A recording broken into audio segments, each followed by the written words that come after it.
Hello and well met. This is Layron with the Fantasy Grounds Academy. We're going to do a part 2 on game prep. So essentially I'm going to be adding some more assets and also some more overlay stuff that's related to the Arena of Death, the Ubershrike. So Kris has found a lot of the assets that he used for this particular map series. And also I got in on the Kickstarter, if you guys were part of that, and one of the things that I was looking for and that I'd misplaced before previously, I've already probably purchased these in a different Kickstarter a long time ago, but continue to support the author and the cartographer, and even though Kris is getting out of the game, I still like his maps, and we've had a pretty good partnership. Had a couple small falling outs, but all in all, we respect each other, and we can make up and move on from anything that we may have argued about in the past or had differences about. And I think a lot of times when that sort of thing happens in the community, I think it's a phase that it just passes. You just kind of get to the end of your rope, and you end up taking it out on other people and stuff. And I think that's part of what makes our community real and human, is that we have those types of conflicts occasionally. But I don't really remember much other than the fact that we were I think we were doing the Mapper's Delight, the last one, and it just was a nuts. It fell apart because my computer was giving me grief, and it all kinds of stuff went wrong. But anyways, getting back to the game prep, I have this fabulous horn, this war horn thing that I used, that I'd like to use. So I got to find a sound that's going to have that battle horn sound. So coming over to the sound sets, I have the Sirenscape library connected, and I have the browser minimized. And you do have to have this open, so save the player link in case. So that link up here, save that somewhere. So I usually just copy this address up here, because even though you generate that in Fantasy Grounds and you share it with your players, not everyone knows to save it and bookmark it. So I usually will just make a note of it. So I'm going to do that now so I don't fumble around when I'm doing the show. So I'm going to take this and make a note of it, and I'm just going to say Sirenscape audio link, because I'm going to share this with my players again. And since I've already generated it and they weren't at the table, that's the thing. And then you kind of lose it in the mix here. And if you don't bookmark it with your browser, then you kind of lose the link. So in Fantasy Grounds, you can actually save links. So in the chat window, I'm going to paste the URL or the link here, and it will make this thing, and it'll have this little note here that says link. So I'll take and drag this link up to here, which is going to be the actual link. And when I click on it, it will let me go to that particular page. So that's just kind of a thing that you can do in Fantasy Grounds, and that's kind of what the whole idea of these last couple shows. It's going to show you some of the capabilities if you weren't aware of that. So this is now kind of like a semi-permanent link, and if I didn't want this big long address here, I could just say rename it to Sirenscape Players Audio Link or something like that, and that way they would know, or I will know, what this was for. And it really helps to label and to rename stuff if applicable to your campaign. Like in this case, it's not very damaging, but you do have to be careful with images. So if you rename an image in your folder, you have to update it in Fantasy Grounds all the way through. If it's linked to a bunch of stuff, you're going to have to go and update the link sometimes. So you want to be careful with that. I'd make it a best practice that if you import images and then you have them already linked to products, you have to go back through your NPCs and your encounters and all that stuff and make sure that they all work. Because sometimes by renaming or moving something, it breaks everything behind it. So that's something that I don't know if you're aware of or not, but that can come up, and it has. and it's bit me in the ass a couple times because I didn't realize it, and I was moving stuff around in my directories, and I hadn't anticipated that. So that's something you got to be kind of up on. So I'm going to take this little Sirenscape logo here and place it up here. So it doesn't need to be that big, but we are using Sirenscape audio, just in case you're wondering. It's this stuff in the background. I have the arena crowd and the combat music going. So there's music and sound effects, and that's down here on the bottom here. And what I did on the last show I did is I linked the audio here to the map, so I can just pop it up and hit play, and then click on the map, and if I need it again, I click on it again, and it'll come up. So that's a quick way to do that. And then all of these things, these are the combatants, and this is the encounter. So I already had that placed on the map and ready to go. So when it's go time, the encounter is all set. I just haven't replaced the tokens, which I'm going to do that today. And then this thing here is an NPC stat block for the rotating blade. So that's a hazard for the arena. So that's going to be pretty nasty if anyone dares to travel into it. It's not really, doesn't move or anything, but I mean the whole trap doesn't move, but the blades rotate, and those are going on while you're fighting, and if you get pushed into it or such, then that will be problematic. And then it also provides cover, kind of. I mean, it kind of is like a roundabout, so when you're here, you can move like halfway around it in a turn. So you essentially just kind of have people chasing each other around this thing, and if they fall or get pushed into this, that'll be a hazard, And then these rolling spike thingies here, those are also, these are stationary on this map, but Kris has actually given me some more assets to put in there, and that's what I'm going to do today, is kind of work on the more of the artistic side of it, or at least the the assets.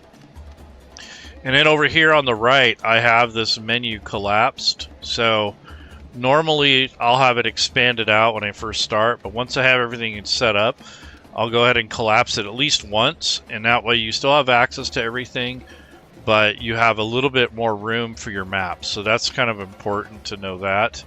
If you're new to Fantasy Grounds or you've been using it in a while, you didn't realize that collapsed.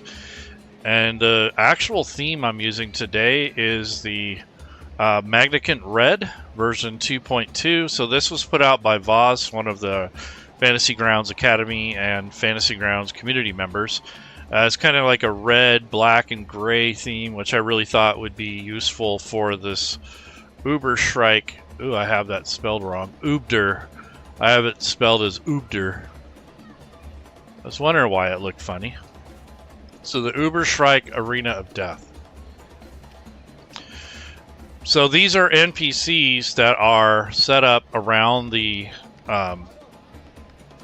arena, which are just kind of basically just hazards.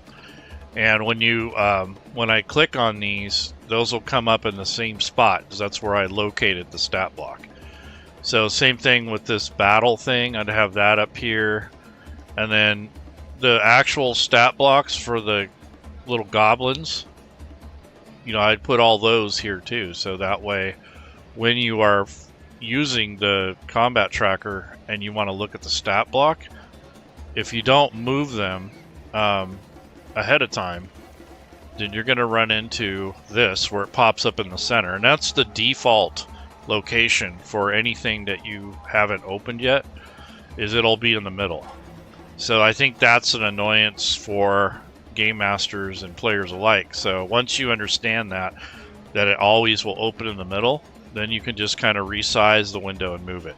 And I kind of preach this in all the videos I do, because this is an important aspect of getting this platform to be optimal for you and for your play style and such, because it can be very annoying if you don't understand that and you're playing and you got windows all over the place. It's kind of a thing you'll learn as you go, but generally speaking, though, if you place everything where you want it to go, it'll stay there unless you move it. So that's kind of a what I teach in a lot of the videos that I do is, you know, kind of keep everything in one spot. And what's nice about this is now that I have all the goblins and this Ettin on the combat tracker, then I can just click on their link here on the right, and that'll bring them up to the top. And that's the same thing with players. I put them in the same spot. So as I'm going down or progressing in the combat tracker, it's going to highlight and bring up the character or the NPC sheet, which is what I want. Now, if you notice, I clicked on this is for round 1 for the first combatant. It shifted the entire map so that it would be centered on this token. So there's a setting that you can actually turn off. So I'm going to right click on the map first and go to layers, or excuse me, go to view, and you can do zoom to fit and recenter it. But if you don't want it shifting around after you have it set in place, especially as a game master, you can go into options and actually opt out of that by going to first of all, I have restore windows on start, so everything will come back up once I exit and come back in. So that's an important setting. Turn that on if you're doing a lot of prep and laying out your table. The next thing is auto center map. So that's on right now. So that shifts the map around to center on the player that is with their turn or the NPC. So I'm going to turn it off. This is per user, so if the GM does it, players will have to do it for themselves, so on and so forth. So that's kind of an important thing. If you already have the map laid out to where you want it, and you don't want it moving around on you, that you turn that off temporarily at least, until you're done, of course, and then you get a new map. You can decide if you want to do that again or not. But players probably prefer that it shifts around, especially if you have like someone that has, you know, maybe a companion or animal or something like that. That might be helpful for them, but for the game master, I think it's a little bit frustrating. And unless you have the map expanded all the way out, it's not even that useful. And I think it's more useful for maps that are really big. And I don't try not to use anything too much bigger than what I have now. This is a pretty big map in regards to how I perceive the images and how they behave and function. You got a map that's too big and you're zoomed in trying to interact with it, you're constantly having to move the map around to see other parts of it. And that's one of the fallbacks from having those huge dungeon maps is, you know, if you got to be zoomed in a little bit and then you happen to lose sight of something, then you got to move the whole map. So you can turn on the navigation panel down at the bottom, this little option here, and shift the map around. But in some cases, like if you had like Dungeon of the Mad Mage is probably the worst case scenario, that thing is going to be all over. You're going to be moving it all the time, and it just drives me bananas. And when you have to do that as a game master, it slows you down. You don't think, maybe one time is not a big deal, but if you're doing that throughout the campaign, it adds up. And if you start thinking about the logistics of, you know, how you're using the platform, and how many windows you got to manage and all that kind of stuff, it adds up. It can get very frustrating and disheartening. So minimizing the pain points is probably the biggest thing in the platform. So the little wisdom, a little experience, a little time, you know, you'll start understanding that, and it gets easier as you get more fluid with how things work and where things go. And there's other things that you're fighting against too, like you're fighting against, you know, your computer specs. If you have a low, you know, an older computer, you're fighting against Discord, you're fighting against Sirenscape if you're using the audio. You got so many different things going on that it could just be very overwhelming. So start simple, build your way up. Instead of starting with everything and trying to figure everything out at once, just introduce a new element maybe like once a month. Like first just use Fantasy Grounds and your rule set. Get used to those two together. And then maybe introduce sound or maybe effects and extensions or whatever you need. And then start adding everything together. Because when you get to this point, you have a lot of stuff. And the only way to effectively get to this point is to learn all the pieces of this before you introduce it all, because you're just going to get pissed off and overwhelmed. It's going to take you 10 minutes to do one thing. You know, it's not a good experience for your players, and it makes it look like that, you know, Fantasy Grounds sucks, when actually it's just the way you're handling the table and how you're, you know, going about running things. And it's kind of a combination of both. Yes, there's performance issues. Yes, there's limitations. But once you understand those little nuances, it does get easier. So, and it's easy for me to say because I've been using it for like 7 or 8 years. But when it comes down to learning, I think that first couple years of using the platform is very critical. If you pick up a lot of bad habits, and then you realize that some of those things are useless or they don't contribute to the overall, you know, the game, whether it be an extension or having huge maps or whatever, or having audio, you know, you'll start to shed some of that. And that's what I've been doing the last few years, is getting rid of stuff that I don't need, that doesn't apply to what I'm doing. And it also helps when you kind of liberate yourself from all these different aspects of running the game. So it can get very complicated. And to be honest with you, I don't know if anyone deserves all that, because honestly, if I'm just running a group for my table of friends that don't really care, I'm not going to go through all that. Now, if I'm doing a professionally paid game and I'm at a convention or something and I'm trying to show off the platform, then maybe I'll go through all these hoops. But when it comes down to just, you know, a couple friends, you know, I don't go through all that normally. I might show them something cool once or twice, but I don't sit there and put, you know, 150% into it every time, because this is way too much work and time. So anyways, so I'm going to import some assets that is going to give me a lot more flexibility with this battle arena. So it's nice if you can find yourself a set or an asset set, or use the Fantasy Grounds map packs and have the flexibility to adjust, add, take away, you know, those sort of things. So I'm going to start a new image and kind of make my own battle arena today with some of the assets. And if I have time, I'll work on some of the tokens. So first things first is I need to open up my downloads folder. And I'm starting from scratch because I want you to see the process. I know it can be a little boring and monotonous, but it's very important that you follow some sort of methodology.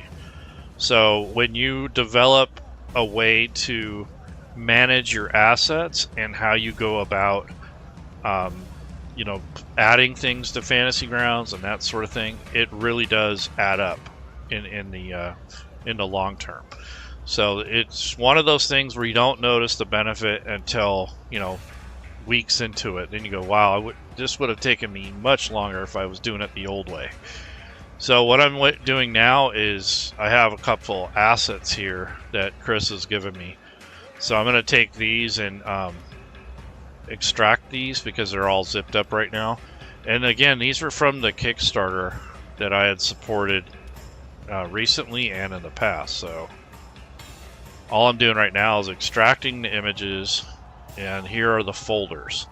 So what I want to do is, one, I want to take these images and I'm going to add them as assets into the Fantasy Grounds asset folder.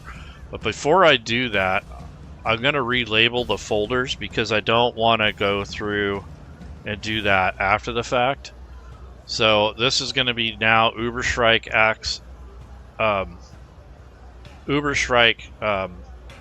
arenas, and then this is going to be Ubershrike assets. So assets don't normally get added to your campaign images, but they do exist in your assets folder in Fantasy Grounds. So that's in the back end. We'll get into that in a sec. So I'm going to take this folder, which is, I'll say Ubershrike. I'm going to rename this to Arenas because this is more than one. It's got other stuff. I'll just say Ubershrike Arena. And then this one here, this was supposed to be Ubershrike assets. So these are like individual tokens and that sort of thing. And what I'm going to do is take this one. Oops, it's okay. It's been renamed. That's why. Okay, it hasn't updated yet. Okay. So what we're going to do is take these two folders, and I'm going to copy these over into the Fantasy Grounds directory. But I'm trying to relabel this one, and I don't think my computer indexing is caught up yet, because it's still saying that it's basically saying it's tied up.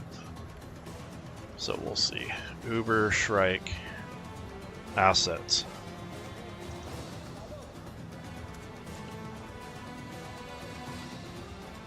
Huh.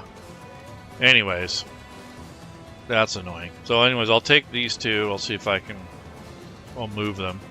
So once you have your stuffs organized, you want to go to your assets folder and make sure that you are on images. I'll go back to the home. So you click on images, and that's where you're going to add any sort of map assets or complete maps, whatever you need. So in the campaign folder, I already have some assets in here, but I'm going to click on folder, and this is the folder directory. So it's in my campaign folder under images. So I'm going to hit Control V, and I'll skip that one for now. Skip that for now. Yep. Okay. So it looks like, what's going on here? Okay, so this thing, oh, here we go. So I'm going to cut those. Yeah, it took my computer a little bit to swallow the size of those folders, I guess. So this is the asset folder, which I don't understand what is going on here. I'll have to look at that because I think I moved it too quick. But this is going to be where all the different variations of the maps are. And then here is the different, well, this is the different arenas.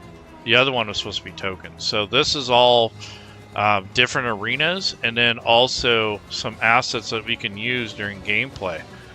So this is like an image that you might see when you approach the arena. And then there's an inspiration plaque, which is how people can earn cheers. And you describe and perform a follow-on action, stuff like that. This is to help get the crowd and people interested in playing. And then he has provided a map as to where the Ubershrike Arena is. And then there's these different variations. So instead of just having a regular sand one, you got a water-based one. You got all these different variations in here. But now that I have the overlay, I can also add my own bottom part. So that's kind of cool. So that's going to be more or less, this asset area is going to be more or less like a place where I can grab different tokens to put on the map. So it's not just static all the time. And that's kind of one of the things I wanted to show you today is to kind of have a way to customize your maps. And then I want to take actually this asset thing, and I want to cut that and put that into the, actually that's the right spot for it. So I want to take a look to see what's going on with my tokens here. So I thought I extracted those. So this is the kind of crap that you're going to be going through, when you're trying to organize your campaign. So it's important to see this kind of stuff. The struggle is real. You really do have to put some effort into it, and to ensure that your players and you're going to have a decent time. You got to put a little effort into it in the beginning, and I think that's a critical aspect of running content in Fantasy Grounds, and making sure that everything has a label and that you have different things in place before you get started.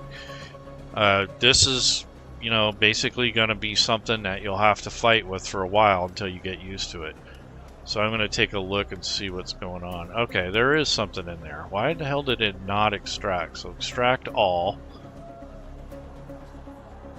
Okay, so there's tokens. Okay, so not sure why this didn't come through, but this is what I was trying to add to there. So I'm just going to take all of these and I'm going to cut.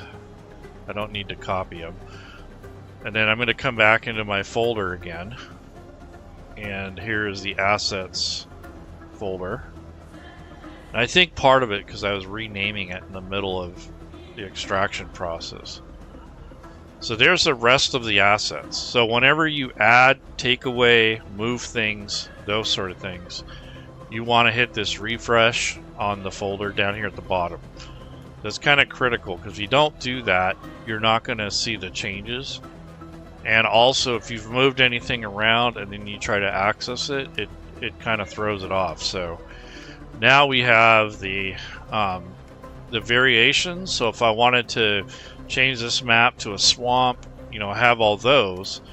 But then I also have the ability to take like whatever ground that you want to use, like your background, and then layer the arena on top of that. So let's take a look at that. So I can open up a new image and then drag the tile over and then just start building on top of that. So if I take, let's say, first of all, you could take and make a list of maps so you can roll. I'm going to make a table essentially.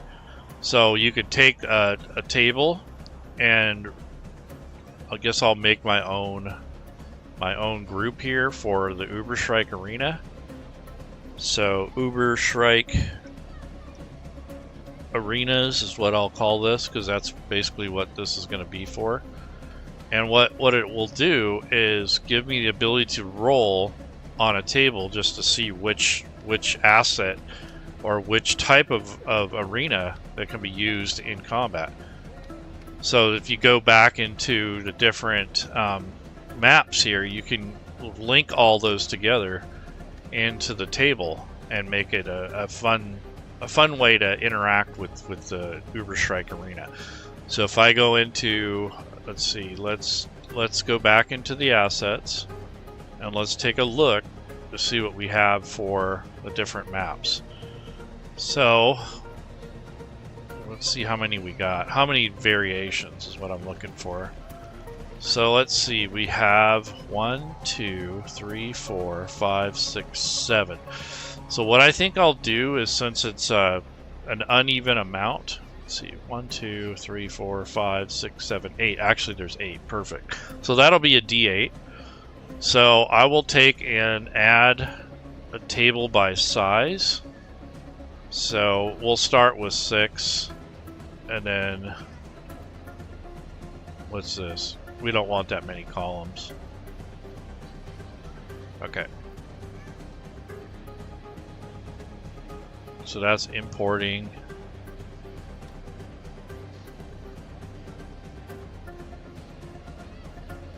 There we go. So then I'll add 2 more. So you come over here and you edit the list. We're going to add 2 more. Oops, that's not what I wanted to do. Let's see. I want to delete columns. I wanted to add some rows here. Add a row, add a row. There we go. So this will be 7. And this next one will be 8. And then for the label, I'm just going to put arena type. And then we'll do up here is we'll put like random arenas or something like that. Random Ubershrike arenas, something like that.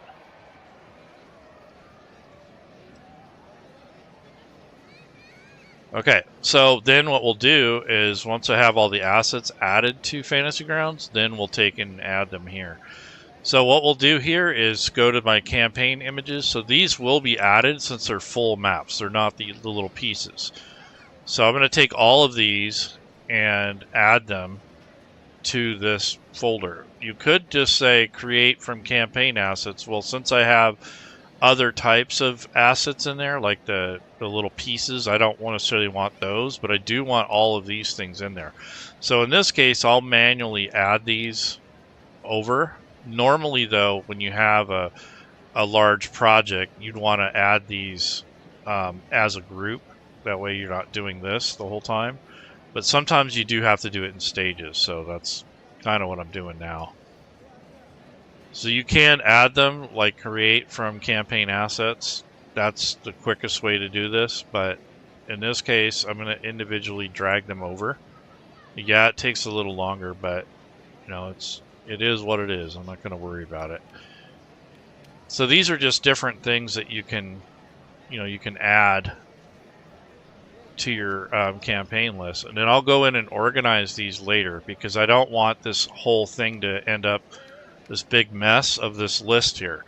So what I'm going to do is click on this image, and I'm going to rename this just for the campaign. It doesn't rename the actual file, so I'm going to call it handout underscore and then leave the title. And what that does is it organizes your list here. So this inspiration plaque, I'll do the same thing. I'll say handout underscore inspiration. So that's the way to organize your list here of images, so you're not, trying to figure out what's what. So this is a map. So this is going to be another variation. Okay. Just kind of pausing for a minute, maybe because the maps are big. I don't know. We'll see. Okay, so here's a map. So we'll say map underscore. So this is just a way to label the content, so when you're using it, it's easier to spot where things are at. So I just put map underscore in front of anything that's going to be a map or a handout or an NPC, however you want to label it. But that's a way to sort this list out in kind of an alphanumeric way. That way you can find stuff easier and you're not digging through a huge list of stuff. Not sure why these aren't coming. Oh, here we go. So here, I got to be patient. So that's another thing, is if it doesn't respond right away, clicking on it a million times isn't going to fix it. Not sure why this one isn't coming up, but we will find out shortly. So this is another map. So these are all the variations that are the main variations. Yeah, I don't know why that fire one isn't coming up, but we'll find out. So there it is. There's the reef one. Here's the swamp variant. There we go. So I guess I want to take a look at this. This is a JPEG file. So what I'm going to do is, oh wait, here's this map. Okay. So I'm just going to right click and delete, since it's not coming up. Oh, it was down here. Okay. Oh well, I'll just redrag it. Okay, so map. Yeah, it was down below here. I didn't realize I had dragged it down there. Okay, so those are all the maps pretty much. And then what we'll do is we'll drag those over to these entries here. So let's see.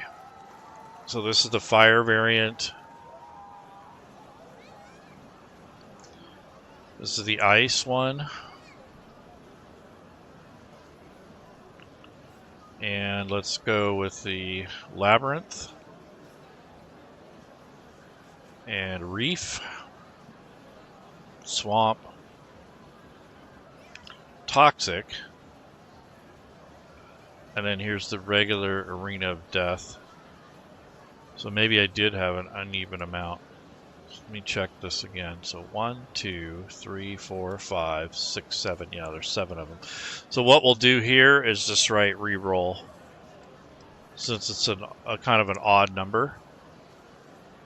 And basically all you're going to be doing with this thing is using this if you want to make this like a module and you want to have like variation. Hey Dan, what's up? So you take this and just roll on it, and then it pops up here. Then you click on it, brings up the image, and then you use that for your map, for your game, and then you set up around that. So that's one way to do this. And it's kind of gives the game or the sessions or your module a little bit of variety. So you're not always stuck with the same old arena. For the combat, I'm going to use this one, but I could use one of the many others. So that's just a matter of taste and stuff. But well, I didn't add this last one. That's probably what's going on here. So let me see if I can fix that.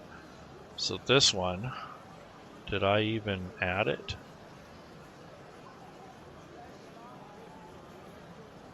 Let me see. So this is the sand variant. Why? Oh, it's because I'm not dragging the actual image. Okay, so let me bring this up. Add it to the campaign.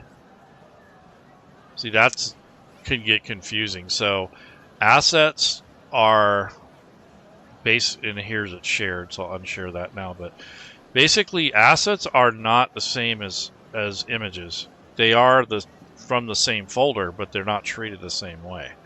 So I need to take this image and add it to here. So this is the sand variation. So there were 8 of them. I just didn't add this one because I already have one set up. Alright, so take this. Oh, I need to add the actual image, not that. So I need to go to images, and again, I'm going to rename it. So bring up this, go to map. So it can get really confusing when you're managing a bunch of images. So you got to be careful with that. So let me stretch this out a little bit more. Okay, map underscore, there we go. And then take this image and link it to here. So we don't need a re-roll now. So those are all the variations. There's 8 variations. And that way when you roll on this list, you have, you know, it'll pop up here in the chat window. You can actually change the visibility. So I'll turn off the visibility for players, unless you want that to be a dramatic thing. And then you can actually share this table with them, have them roll, and they can pick their own arena. But for the time being, I'll leave it as visible, but you can turn it on or off depending on the situation or how you want to handle it. But that's kind of a cool thing. And then what you would do with this is probably link it somewhere that you can get to it easier. So when you're starting off, you just pop this table up and then roll on it and then go from there.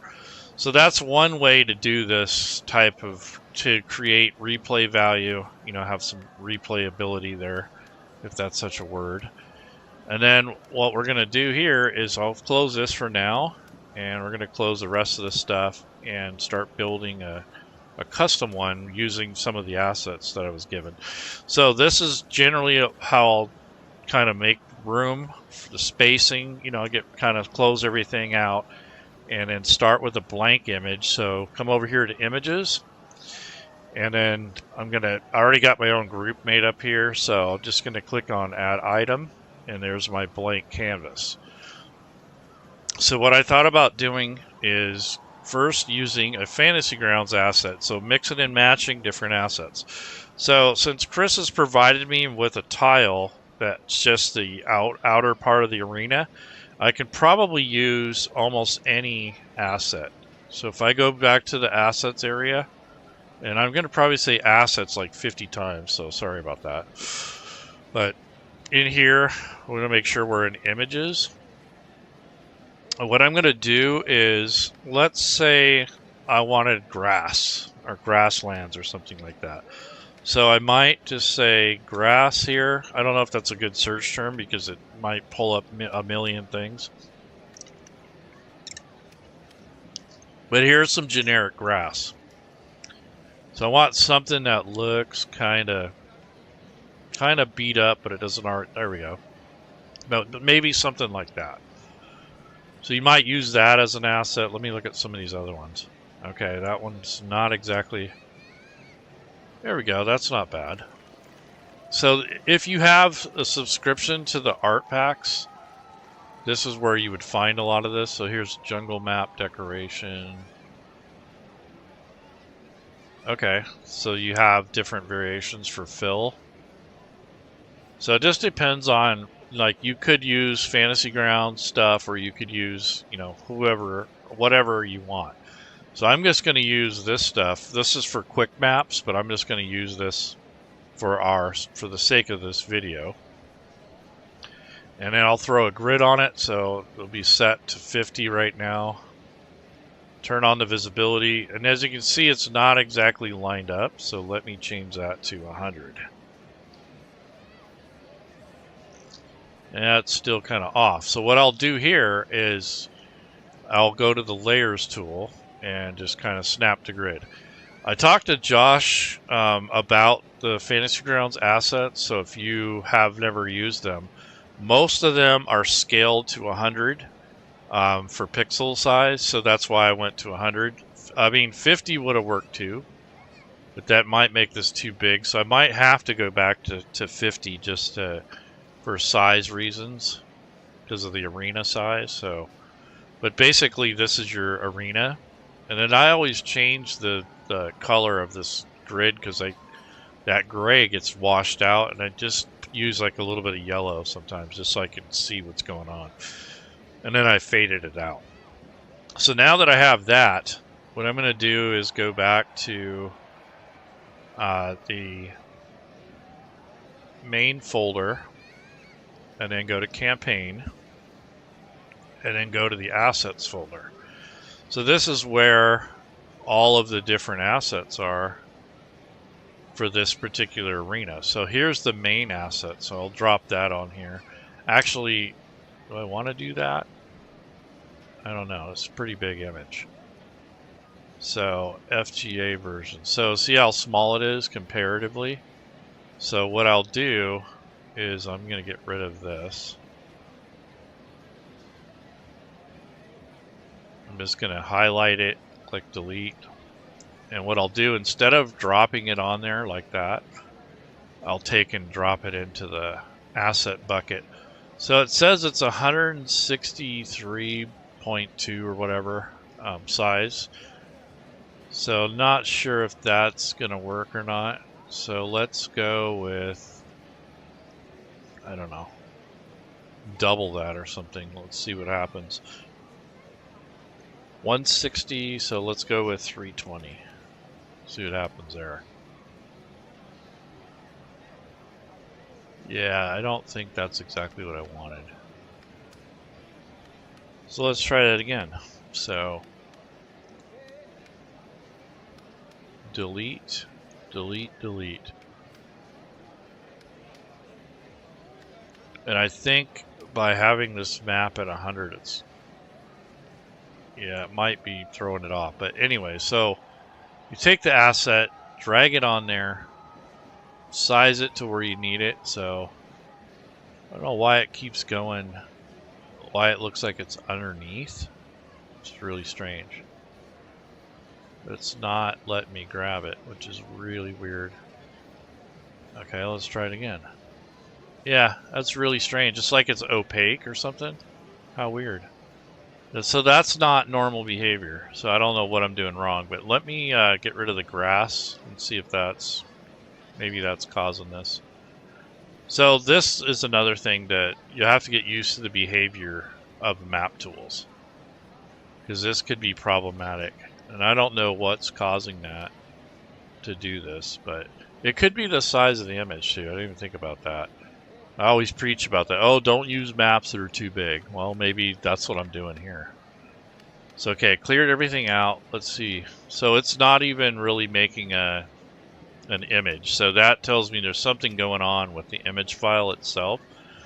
So let me try one of the other assets. So that works. So something is different with the with this. I'm not sure what it is. So what I'm going to do is go into the folder. Oops. You got to make sure you're on the right.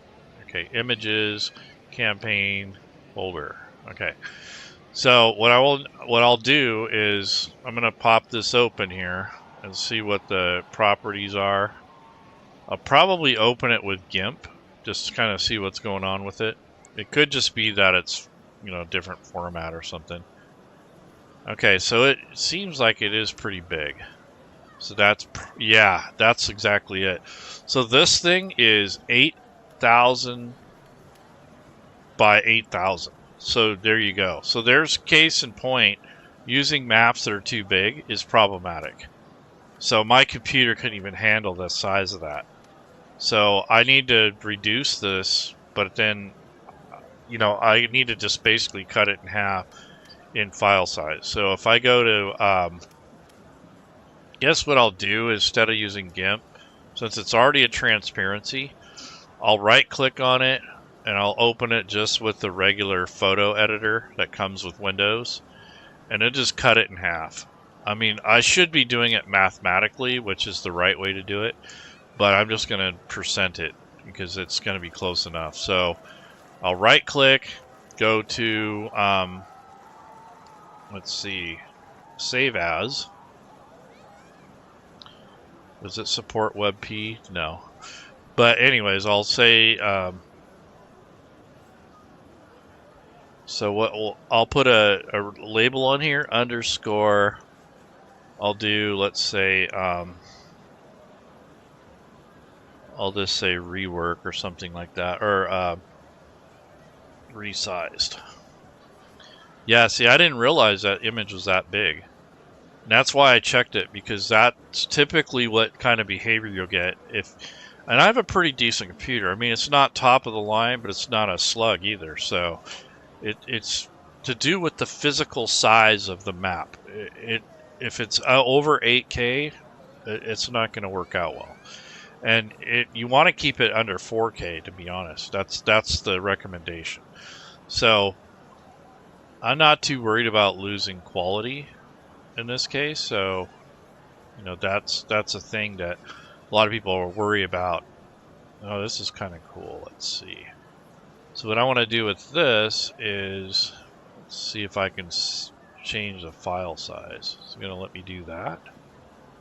Let's see. Set as resize image. There we go. That's what I was looking for. See, this is really big. 8,000 by 8,000. That's 8K. So what I want to do is change this. Let's see. It doesn't support WebP, but so what's half of this? So let's do the math here. So 8160.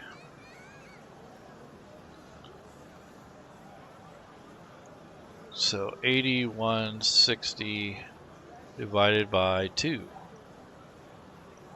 So 4,080. That sounds right. So that's half. So, and this is the maximum size that you would want an image, period, for Fantasy Grounds. And being that this is an asset, that is a whopping, it's huge.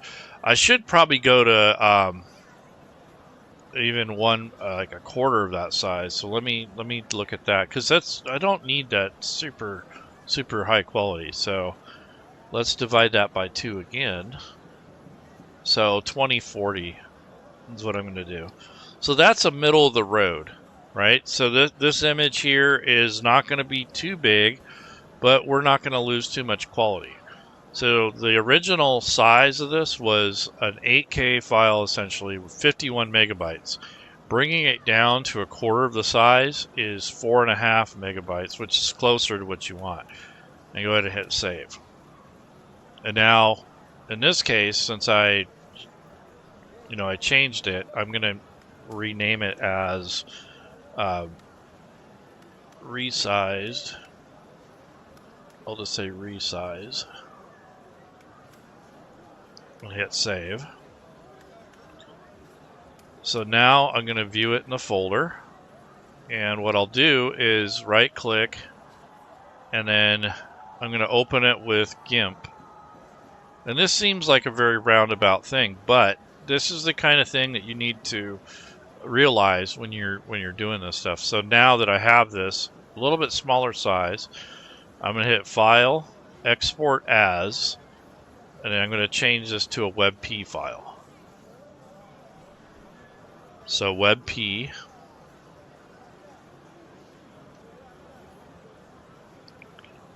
and then hit Export.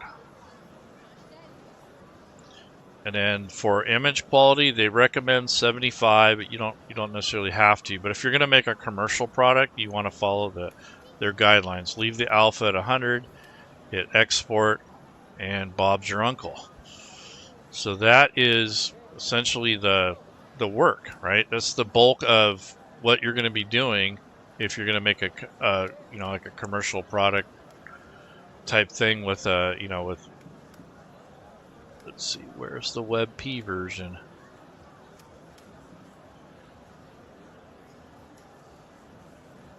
Okay. That's another problem I have, is like, where did it go after I do that?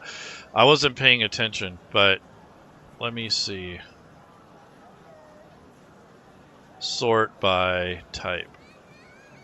There we go. So this, we want to go to WebP. See if it's in there. There we go. WebP.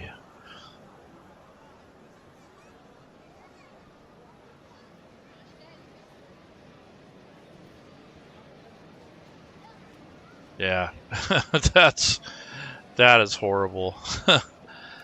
Yeah, so I don't even know where it went, which is really embarrassing, but that's okay. So basically, the gist of it is to make this a lot smaller, because this was way too big for my computer to handle.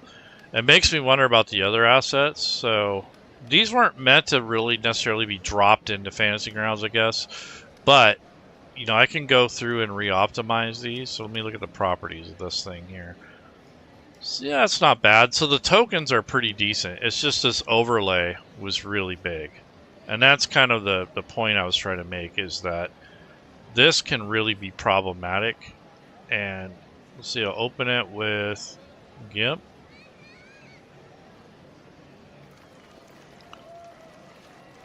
Yeah, so even took my computer a few seconds to load it.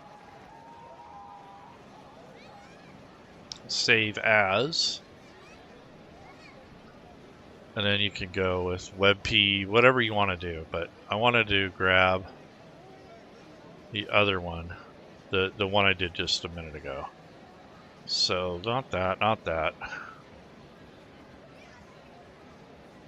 But this is the type of, you know, this work stuff here is really where it's at. This is the stuff that you're gonna have to deal with when you do a lot of homebrew, or you know, if you don't have your shit together, you know, that's basically what's gonna happen. You're gonna have to fight and move things around, and obviously I didn't have my crap together here, so you know, this is the thing that you're gonna be fighting with. All right, so this is the WebM version here, I believe. The WebP, I should say. So this is only 360 kilobytes. So we went from 50 megabytes to, you know, like a quarter or a half of a meg. So that's a huge, huge difference. So let me cut this. Is this the right thing here? Yeah. So cut that, and I'll paste it into here. And I'll take this version, delete it. Then what I'm going to do is refresh the assets, because I made some changes there. Okay, now go to the assets. Okay, so what I want to do first is I want to go back to the grass that I had, because I didn't save it. That's another thing, is if you find assets that you want to keep and use, put them down on the list down here. Here's a grass fill. There we go. Here's some grass. Yeah, drag it to your assets, or to the bar down here. There was one I wanted to use. Yeah, not that one. But if you use images that are too big, you're going to have that meltdown. And that's kind of what happened there. Is like, I've seen people go, oh, my maps don't work or something, and you go to look at it, and it's like, holy crap, dude, that's a huge map. All right, so if you have some assets that you like, you can bookmark them down below and then drag them to the map. That way, you're not struggling to find it, and you know, you do that for all the images that you want to use, and then go from there. So here's the asset. Let me look at this. Yeah, so there's the asset. So this might be a little big, so I might go with 100 here in size. No, that's even worse. Okay, so 50. It's a pretty good size asset. Alright, so back to what I was trying to do earlier. So go to images, campaign, and now I can drag and drop this hopefully. Oops, wrong image. So I'm going to go to assets and come over here to page 3. Take this, drag and drop it on here. There we go. So this is what the issue was. It was me. It was a me thing. So this is another thing about assets, is sizing them properly. So already that's already goofy. So that's another thing about resizing images, is that it can lose the ratio. So if you want a little bit more control over it and you don't want that problem as much, bring it over here into the asset area. And this has it set at 40 by 40. So I'm going to go with 80. We'll try that. 80.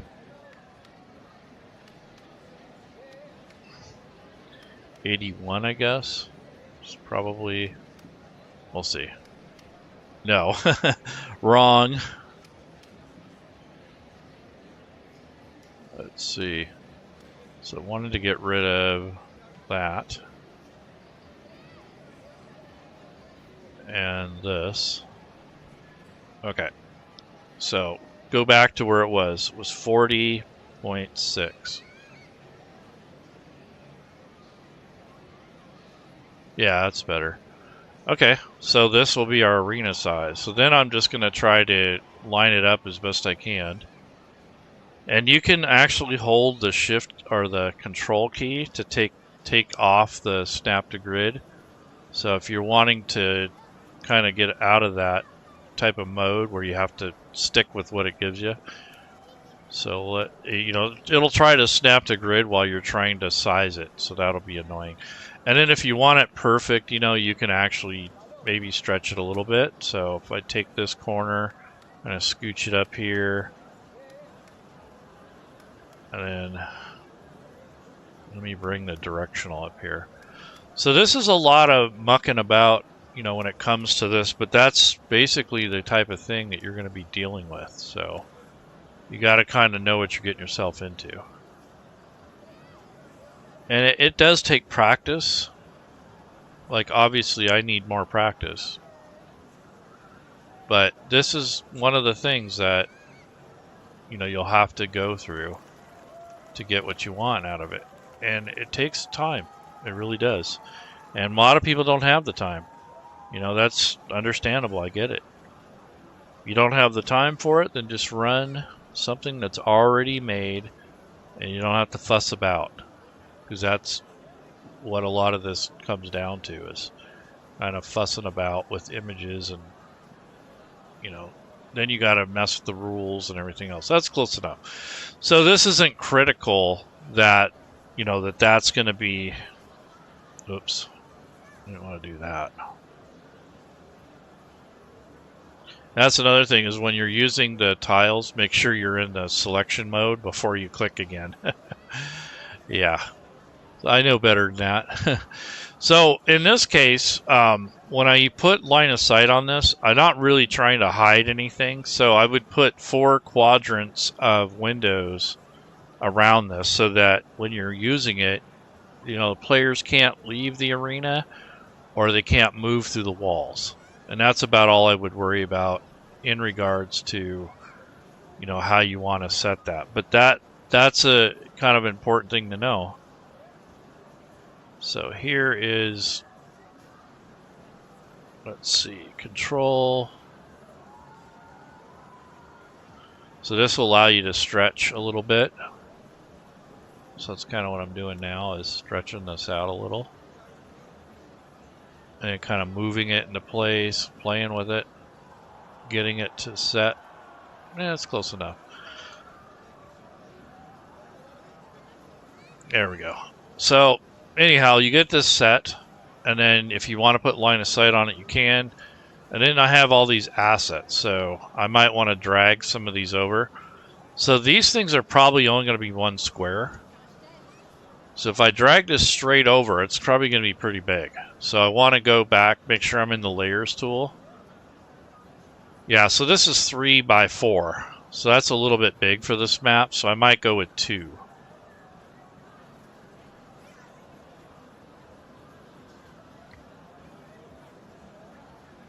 And let's see what it looks like. Yeah, that's about right. Pretty close. Probably 1.5 is probably more accurate. But that's the thing about scales. Like if you don't know the exact scale of an image, you could have that problem. So let me go with 1.5. See what that looks like. And it'll keep the aspect ratio if you leave this little lock on. So let's click on there. Yeah, that's a lot better. Yep. So now I can place these. I'm going to go back to selection mode. So not making 50 copies of it.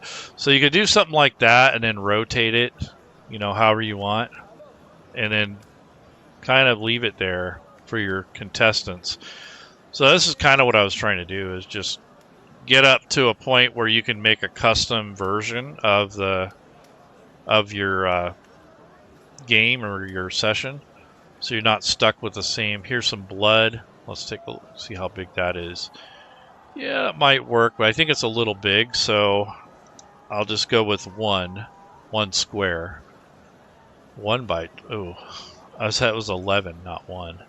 Okay, so here's a blood splatter, so we can put some of that around here. And then what I'll do with it is kind of fade it out, because I don't want it to be too bright, or, you know, I don't need it to be that particularly colorful. And then once you have the asset selected, you can just kind of fade it into the background a little bit more. And I might do the same with this, so you don't want it to clash too much.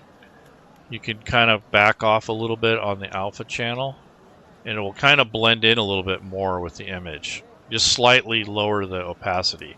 That's a good trick. And then here, you see the blood smear is sitting on top. So if you wanted it to kind of look more like natural, like something like that, and then maybe rotate it, then you want to put and drag this layer underneath so that it looks like it's underneath the roller. So this is just some flexibility that you can have with you when you get the right assets together and you have, you know, a collection of images. This would be helpful for that. Now, I'm not saying, you know, it's going to be easy or perfect, but at least you have that flexibility.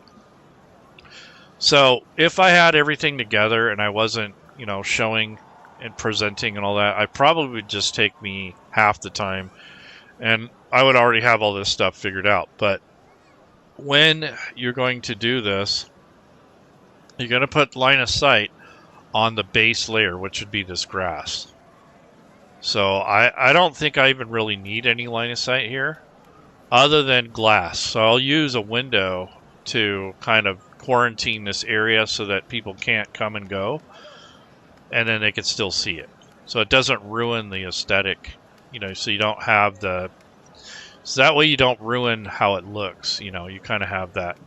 You can still see everything, but they just can't move through the wall. So what I'm going to do is go to the line of sight mode, make sure that you have the base layer selected, because I want to put it on this image here, not just this arena. So then I'll come to lighting real quick, go to ambient lighting, and I'm going to change it to sunlight, even though it already kind of is. And then go to the line of sight tool, go to window. And what I'll do is I'll make 2 big windows for this area.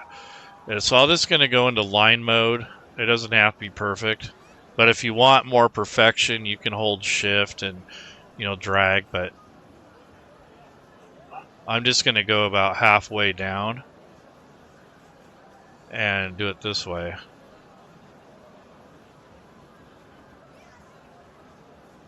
And all this is going to do is prevent players from kind of walking through the area. I don't care if they're anywhere in the arena, but I don't want them to walk outside of it, and I don't necessarily want to block their vision. You know, I don't care if they see outside or not. I just want them to know that they just can't walk through, you know, do whatever. So that's what I'm doing right now. Kind of going through and just making like a window that I can open and close at will. And that'll make it to where I have more flexibility, and then the players can still see the beauty of the map. Because that happens a lot when you put line of sight on there. It kind of ruins that. So that's just one big window. Okay? So that is just a thing that I can turn on or off when I need to. Now I'm going to actually make the next window, which will be down here in the bottom. So it's just two big windows. So clicking on this point here, and the next point, oops, make sure I'm in line mode.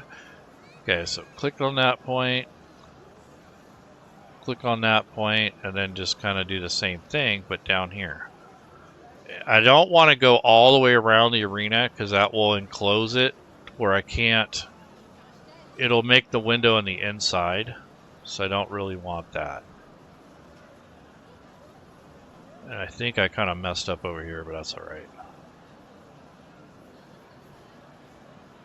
I'm going to worry about it.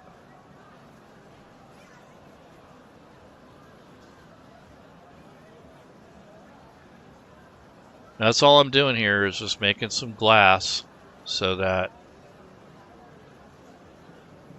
there we go. So if you want to make fine adjustments afterwards, let's say you didn't like where this corner ended up, you can come back in the selection mode. Oops, I didn't want that. There we go. So this is how you would, you know, do your fine adjustments. And I recommend that you have this zoom to fit button available by using the drop down. That way you can recenter it every time. So if you want to get more precise, you can come in here and drag this around. So this, you may not need it, but we'll put it there anyways. This is the area that I thought was kind of goofy, but that's okay. It's not, it doesn't have to be perfect. You know, it's not like I'm selling it or. And that's the other thing is perfection is probably not something you want to get into unless you're selling it. That, when I stopped trying to be so perfect, it got easier. Because I was trying my hardest to make everything just right, just perfect, you know, and I found out that many times it's not worth it. I'd say 90% of the time it's just not worth it. So this is just a little adjustment I made here. Probably didn't even need to do that, but maybe I'm going to put the horn up here, the war horn, and let's take a look, see where we're at now. So let's take a look at this. See, this isn't perfect, but you can always come back and left click and drag this stuff, kind of fix it up a little bit. There we go. So that's not bad. I mean, it's not perfect, but it'll do the trick. The idea is just so I have a way to shut down the arena part without, you know, blocking anything. Because I don't want to necessarily cut anyone off from the map. I just want to have a little bit more control over where they go.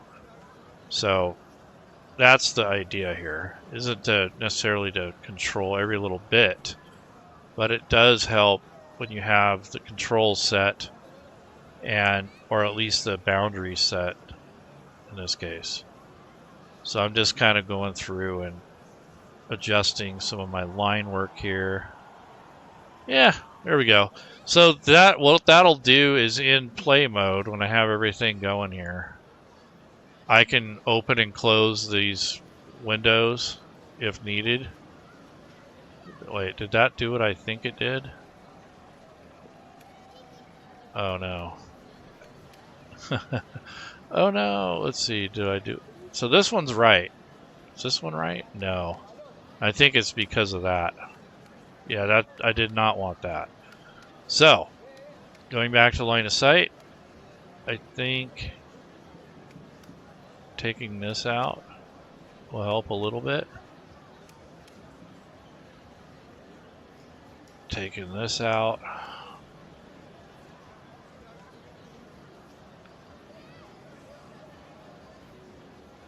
And let me see what's going on here. Yeah, for some reason when I lost that line there, it messed it up. So I have to redo that because that's not how it's supposed to go. It's supposed to be like this one down here. So I'll have to delete this one. But you get the idea that, you know, once you have this big window in place, you can open and close it if you need to. But it's just going to prevent players from leaving the arena. That's all I'm trying to do. And you outside here, you can put your other assets. Like if I wanted to, I could put the image that Kris made for the Ubershrike, so I could use this asset if I wanted to. Put that out here somewhere. You know, just kind of make it look kind of semi cool. You know, maybe put something like that out here. Kind of give it a little bit of decoration, I guess. And then he made some other assets. Let's see, assets, arenas. Yeah, so like something like this, you might link to the image, but not actually have to have it on here, but then share that when they come up to the, maybe this is part of these gates here from the outside. Or maybe it's underneath here. When they come in, this is what they read, and then this is the actual manifest. So all hail the Ubershrike, rise in glory to the challenge she presents. Make yourself present to the Overseer on your own or with companions to enter the arena and savor her delights.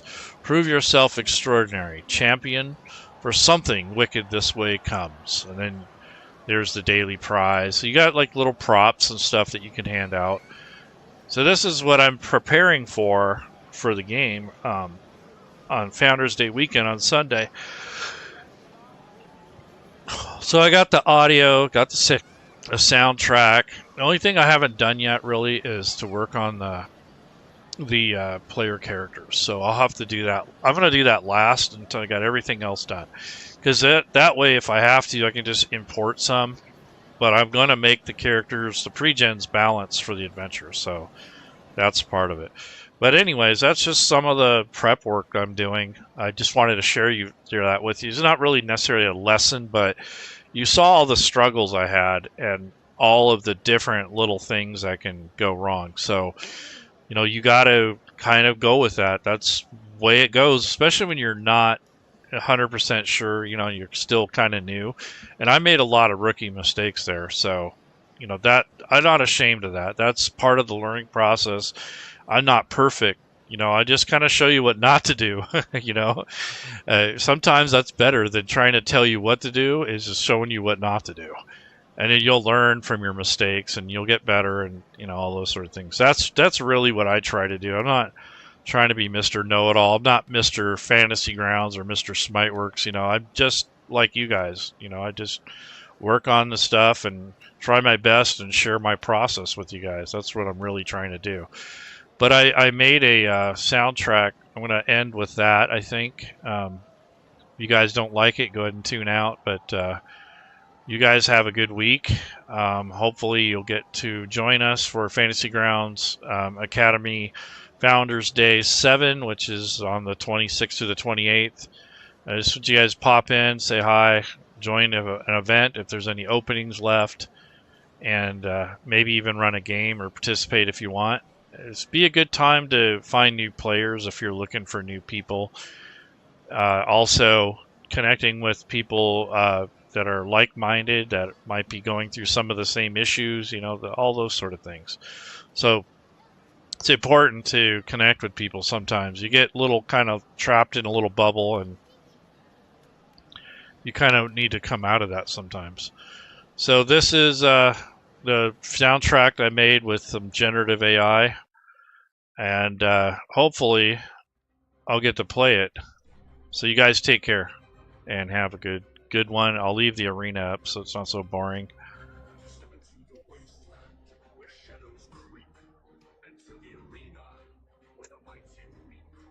Welcome to Ubershrike, where the fierce collide.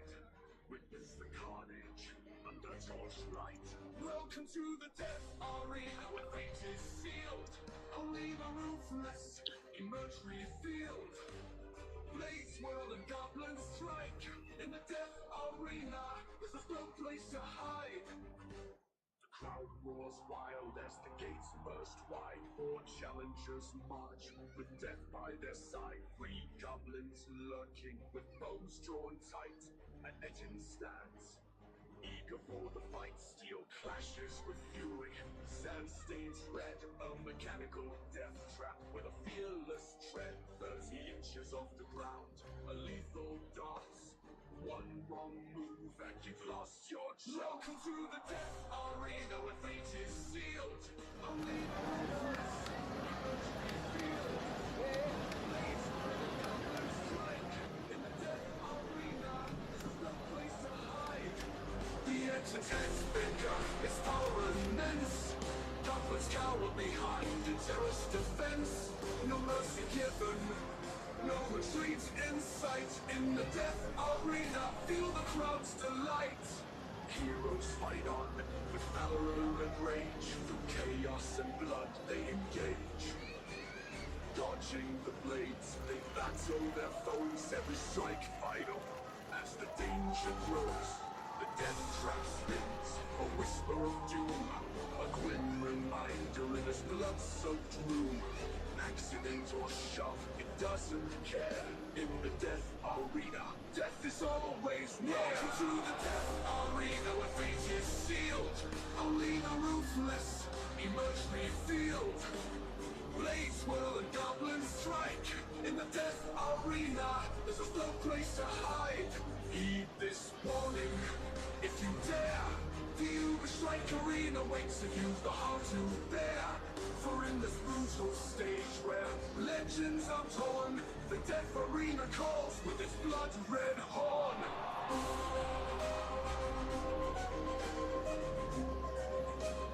Ubershrike